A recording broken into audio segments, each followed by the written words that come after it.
How about we have some cool AdonisJs specific snippets to save us some typing and speed up our development workflow? To accomplish that, we need to install a new extension. The name of the extension we need is AdonisJs 4.1 snippets.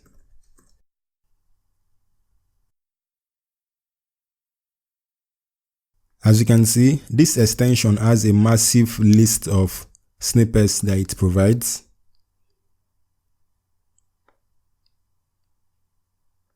With it installed, we can start to make use of it.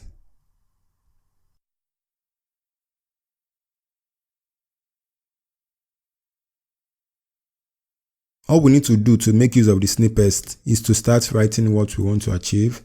Let's say we want to create a route, as you can see.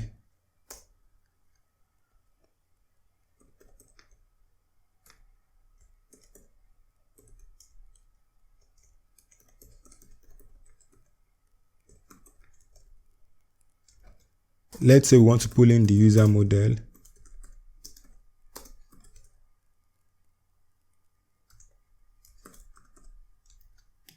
As you can see, this extension provides a lot of snippets. All we have to do is start typing and we get a list of snippets we can use.